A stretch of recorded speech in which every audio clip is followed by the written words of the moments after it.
சிங்கம்புணரியில் பழனிக்கு பாத யாத்திரையாக செல்லும் முருக பக்தர்களுக்கு அன்னதானத்தை துவக்கி வைத்தார் ராஜ் டிவி நிர்வாக இயக்குநர் திரு ராஜேந்திரன். சிவகங்கை மாவட்டம் சிங்கம்புணரியில் பழனிக்கு பாத யாத்திரை செல்லும் முருக பக்தர்களுக்கு தேவக்கோட்டையை சேர்ந்த முத்தையா செட்டியார் குடும்பத்தினர் வழங்கிய அன்னதான நிகழ்ச்சியை ராஜ் டிவி நிர்வாக இயக்குநர் ராஜேந்திரன் அவர்கள் துவக்கி வைத்தார். பழனியில் நேற்று தைப்பூசம் திருவிழா கொடியேற்றத்துடன் துவங்கியது.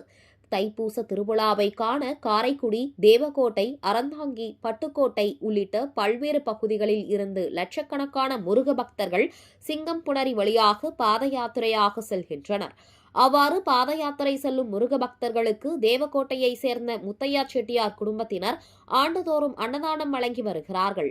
அதேபோல் இந்த ஆண்டும் அன்னதானத்தில் இட்லி, சப்பாத்தி, வாழைப்பழம் தயார் செய்தனர். அன்னதான நிகழ்ச்சியை ராஜ் டிவி நிர்வாக இயக்குநர் திரு ராஜேந்திரன் தொடக்கி வைத்தார். மேலும் நிகழ்ச்சியில் முன்னாள் சட்டமன்ற உறுப்பினர் ராமா அருணகிரி, கமலா, பழனியப்பன் உள்ளிட்ட பலர் கலந்து கொண்டனர்.